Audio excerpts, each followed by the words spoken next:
Thank you, Brother Bill. If you will, turn your little hymn books to number 60. And it's a good old song, and it's very true. It simply says, I know who holds tomorrow.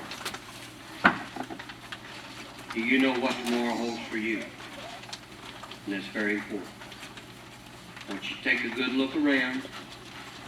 Someone that sits close to you. Someone you love.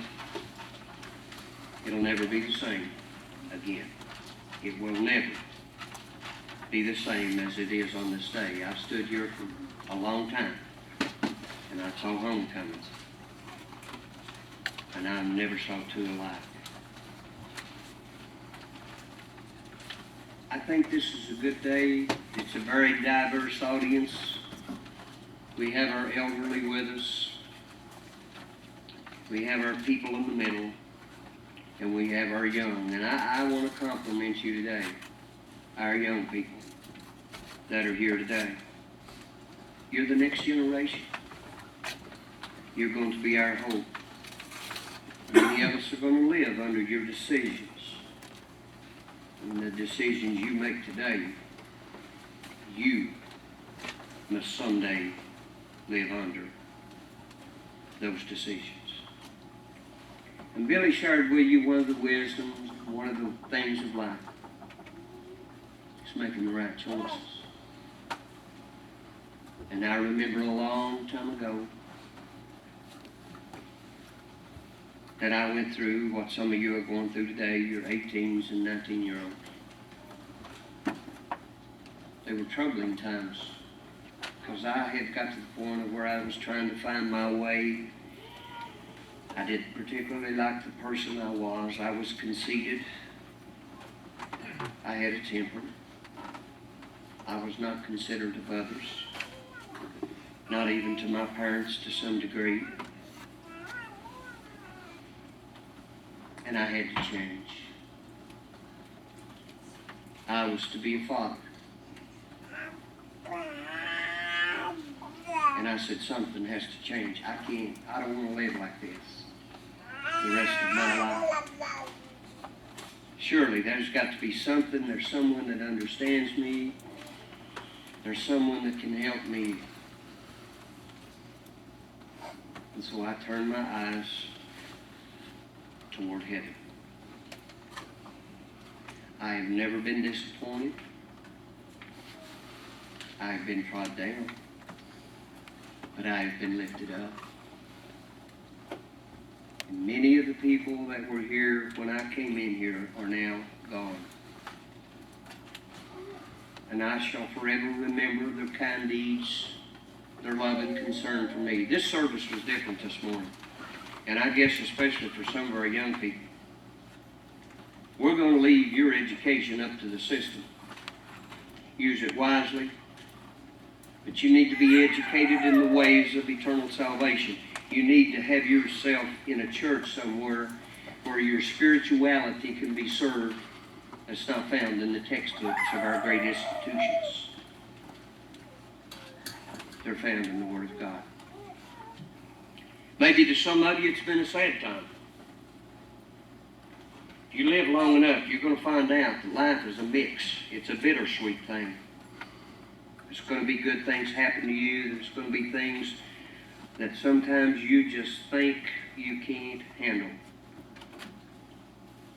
And so you need a source of strength. It cannot be given by man. It cannot be taken away by man.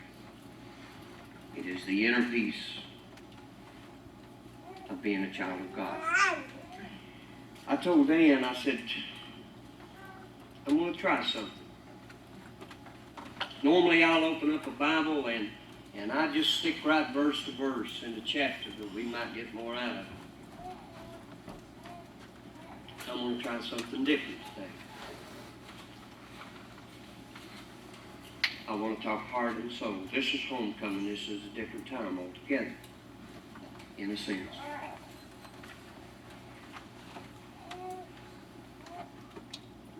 God sometimes says, just be still. Just be quiet. We live in a turmoil of where it's fast and it's furious and it comes at us and life comes at us and somewhere God says, be still. Be still and know that I am God. It happened to the people of God when they were trapped in the army of the Egyptians and the sea that lay before them. And Moses said, be still and see your salvation. And I think one of the greatest things that we can do in the world is to talk frank and to talk plain. We have a generation here that knew want and they knew danger, and they lived through the horrible times that you're not even old enough to remember in the Great War of World War II. But we've got a few veterans sitting here that served there. And they can tell you about a nation that a lot of times we take things for granted today, that men and women's life and blood is bought, that you might be free. They don't tell you that in college, do they? They don't tell you about the hardness and the struggle of this nation to become what it was, and the nation that forgets God, the Bible said, shall be turned into hell. This nation had a place in the plan of God. It was to be a place of where God could proclaim freedom to His people. And yet there are those today that will deny that that ever existed, that it just happened. That's not so. How much hope have you got this morning? And I listen to a world that says we're in bad trouble. I listen to the news report that says it's all bad.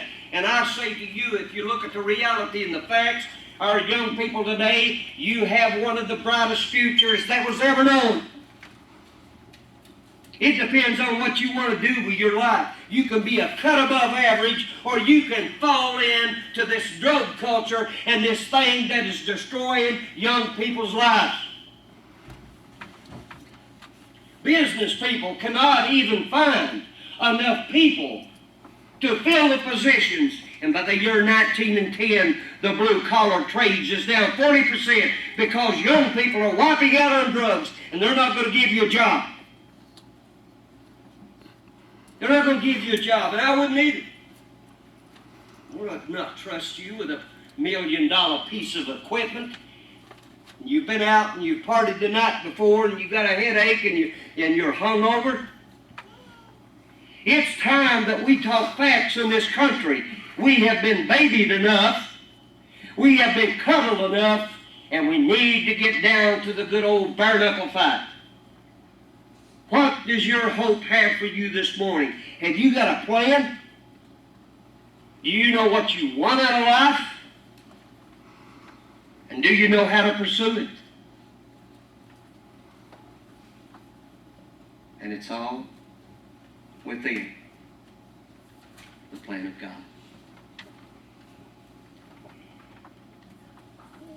For just a minute, I want to share with you hope. Hope. It's the greatest thing in the world. And here is what it simply said. For we know that if our earthly house of this tabernacle were dissolved, we have a building of God, a house not made with hands, eternal in the heavens. Do you believe that? Whether you believe it or whether you reject it doesn't have anything to do with the reality of it. There's a judgment day of God coming. All have sinned and fallen short of the glory of God. The Bible said there's none good, no, not one. We've all sinned. And we've fallen short of the glory of God. We've been having a lesson this morning on love. I want you to think about that for a minute. In your greatest imagination. So that we can see how good and how great God is. Can you imagine living in a world where there was no love? There was no compassion. There was nothing good. And you had to constantly strive on a daily basis to live in that kind of situation. And you say, preacher, no, yet that couldn't happen. It's going to happen. Just as there is goodness and mercy in God, the Bible said, be not deceived, God is not mocked. Whatsoever a man soweth, that shall he also reap. We don't mock God. God is. He said, I am that I am. He said, I never changed. I'm the same yesterday, today, and forever. And the thing to cure people's life 2,000 years ago is still in existence today. Contrary to our great philosophers, which many of them now lie asleep in the dust of the earth. And God reigns eternal.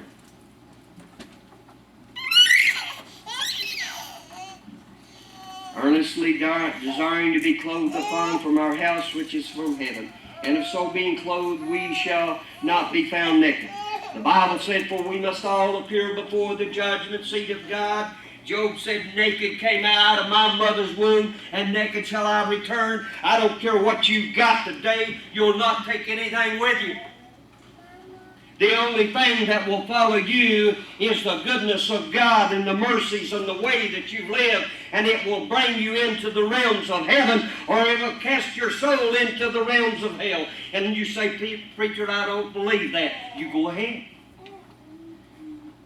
And it could be in this day, with a snap of the finger, your eyes open. Physical death is past, and now there's a realm that lies before you that we could not see before. There's examples in the Bible. There was a man that lived, and he didn't live right. And the Bible said he died. And he said in hell cast his eyes open. One of his first reactions was, he said, I've got 5 brothers. Now he finally realized he had a responsibility. He said, I've got 5 brothers. Tell them not to come to this place. That was his home. Home is where you hang your heart. Home in our physical life is where we go. We're familiar with the surroundings. We feel comfortable there. We feel protected there. Home ought to have that kind of feel. And he said, it's too late, man. It's too late. He said, they've got Moses and the prophets. Let them believe them. He said, it's too late to make a decision. Many of us today, we come from very pasts in our home. We may have had a troubled home. We may have had a peace-loving home. We might have had a home where there was discipline. We might have had a home where there was no discipline. But wherever you're at today, it is never too late to change. It is never too late to get out of the rut. That's one of the philosophies of the great teachings of today, that because of something that happened here and here, that's why I turned out this way. I turned out the way that I turned out because an old preacher one time told me, you need to have your human nature changed. You need to be born again. And let the Spirit of God that's in you, let Him flow out. And in everyone that's sitting in this house today, there is a part of God that lives in you by creation. In the book of Genesis, when it all began, God said, let us make man in our image, after our likeness, and all humanity was created in the image of God, and it wasn't the body. God took from the earth and He molded a body that the Spirit was to inhabit. My body is fast changing. Yours is changing. We're aging every day. We go through changes in our life. We are given the Spirit of God when we take our first breath of life. And the Bible said man became a living soul. Now whether that soul, whether that spirit is ever reunited, is totally done through Jesus Christ. That's the reason when we look at humanity today, what do we look for in them? Do we look for the worst in them? Because that's pretty evident. We all have our shortcomings. Or do we look deeper in? Say, there is something good. There is something good buried beneath sin. There is something good in that individual that through the power of God can be brought to life. For we that are in this tabernacle do groan, being burdened. Everybody got burdens this morning, sad to others not talk about it. Hey, why don't we just get joyous and happy? I used to go to places where I got joyous and happy. I didn't think church would do that. You need to find inner peace. Jesus said, my peace I give you, not as the world giveth, give I thee. That's the peace I need. That's the peace our people need today. There's not an individual sitting in this room today that does not have some kind of burden. If it's our elderly, where are we at in life? What lies before us? And if God is not in our life, there's no way we can be happy and be prayer. To the people in the middle that struggle with all of those things, we have a burden. We see time changing. We see things changing. And all of those changes are not for the best. Some generation is going to live under the decisions that are made today. We need to make those good decisions. He said, not that we would be unclothed, but clothed upon, that mortality might be swallowed up of life. Now he that has wrought us for the selfsame thing is God, who has also given unto us the earnest of the Spirit, that we are always confident, knowing whilst we are at home in the body, we are absent from the Lord, for we walk by faith and not sight. We are confident, I say, and willing rather to be absent from the body and to be present with the Lord. Wherefore we labor, that whether present or absent, we may be accepted of him. And that's the biggie right there. I hope I live to be 90. But I want to tell you something. If I need to leave tomorrow, there won't be any doubts and there won't be any reservations. And I want to tell you, you can live happy when you can do that with that peace of mind. I want to share a piece of scripture with you that has probably been read more than any other.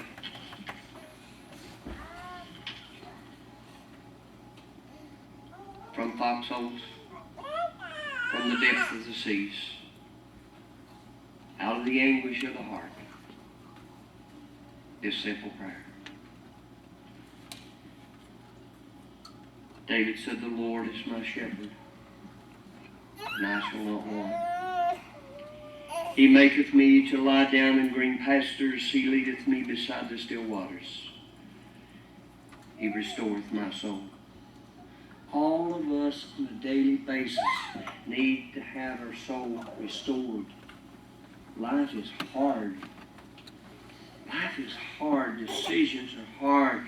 And unless we have some power that we can go through and be restored on a daily basis, life will wash us away. It'll wash us away. And David said, he restoreth my soul. He leadeth me in the paths of righteousness for his name's sake. And if you're living good and living without problems today, and you're not a Christian, you better thank your Christian brother and sister that's living next to you.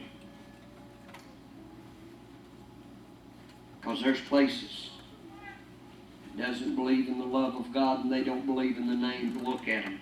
Look at what they're doing to each other. Look at the conditions around them. Look at what they could do. And yet they choose the ways of discouragement, evil, doing horrible things to each other. Listen, as a Christian nation, if you're not a child of God, please respect that person that that loves you and cares about you and wants the best for you, respect that.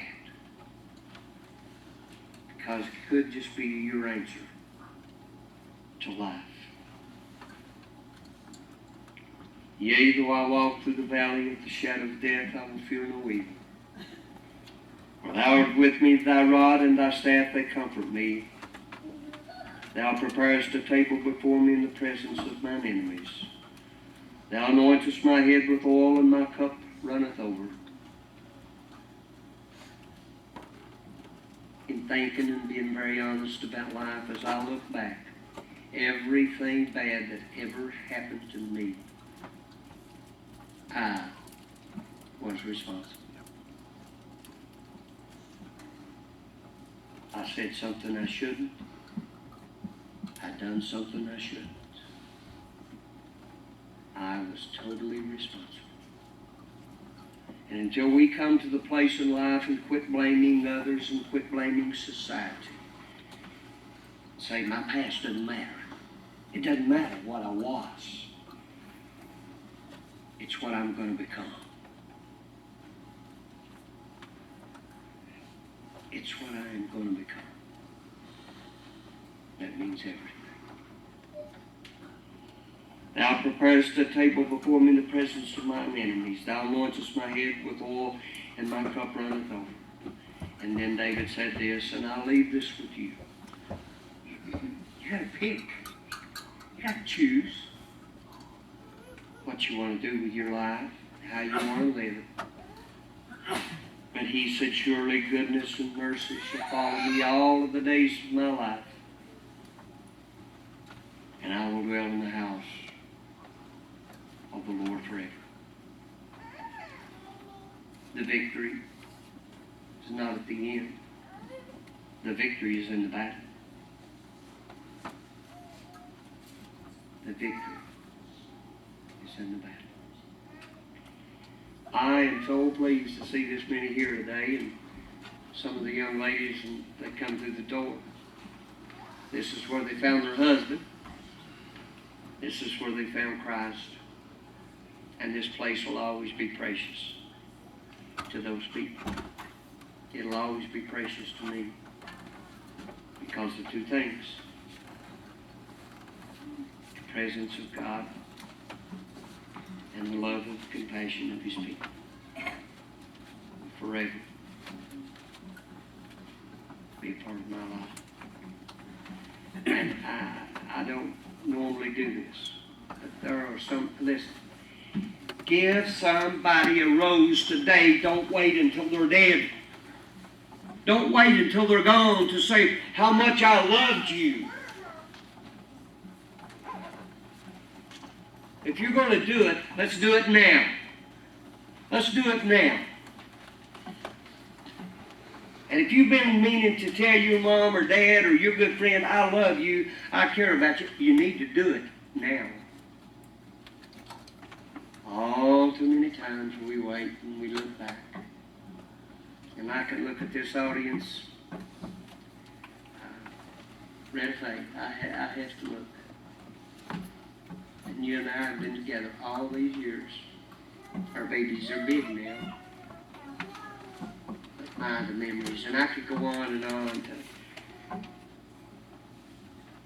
Essie, Carl Marie, Laker Moss. I give you my rose this day. I'm not going to wait until you're gone and say how good a person you was and how much you love me. You go ahead and go through life and be stubborn. Be rebellious. Someday when you come down, you will give anything to say, I wish that I could have done that over, and you don't get a chance.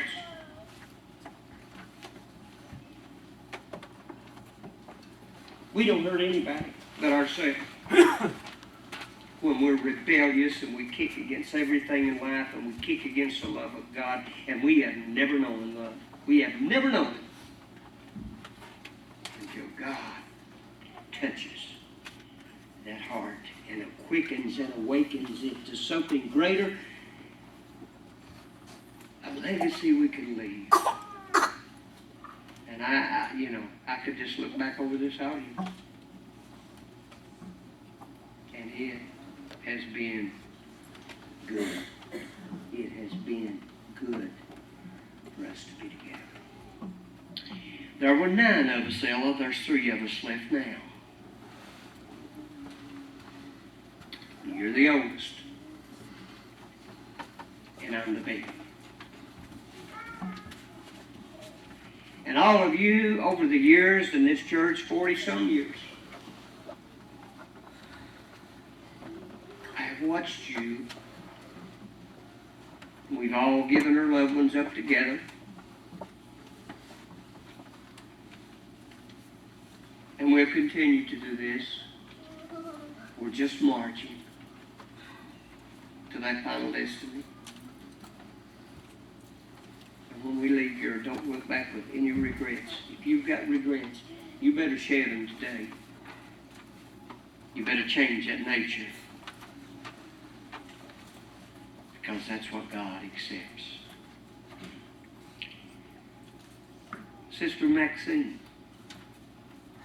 and Judy and Carl came all the way from Fairborn here. I can't say enough about your friendship and your kindness to me. And all of you, I don't mean to leave anybody out. But those of us who are here together every Sunday, I give you your roses too. You mean something to me. This place means something. Dare to be different. Yes, it's different, and yes, it's going to stay different. Children of God are not run of the mill. Dare to rise a level. Dare to follow Him. And I want to tell you, life is good for you. Do something with your life today. Are we takers? Have we been takers and that's all we do is take? And then we take and we take. And we're never givers. You know what Jesus said? He said it is more blessed to give than to receive. I give you your roses today. My friends, my Christian brothers, my children, my grandchildren. This is a unique place. There's not a one on it like the face of the earth anywhere. And it's all because you made it. You are the place. And you're the people. Don't ever let the world take that away from you. We're going to stand now. We're going to sing number 60. It's a very true song. This song has been precious in our church. And it's still precious today. Listen to the words as you let them sink into your heart. I don't know about tomorrow. I just live from day to day. I don't borrow from its sunshine, for its skies may turn to gray. I don't worry o'er the future, for I know what Jesus said. And today I'll walk beside Him, for He knows what is ahead. Many things about tomorrow I don't seem to understand, but I know who holds tomorrow, and I know who holds my hand. Every step is getting brighter as the golden stars I climb. Every burden's getting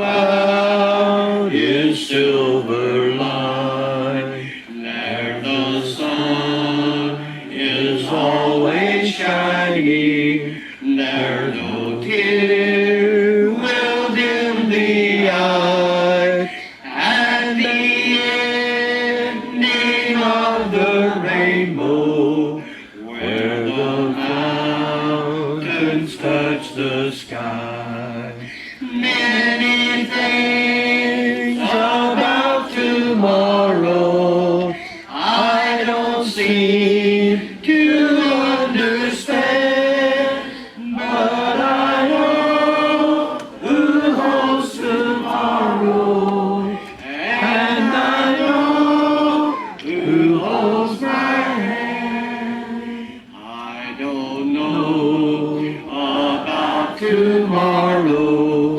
It may bring me poverty, but the one who feeds the sparrow is the one who stands by me. And the path that be my portion may be through the flame or flood, but His presence goes before me, and I'm covered with His blood. Many things about tomorrow I don't seem to understand, but I know who holds tomorrow, and I know who holds my hand. Anyone have a word before we're dismissed? May the Lord bless you and keep you in His care. And remember,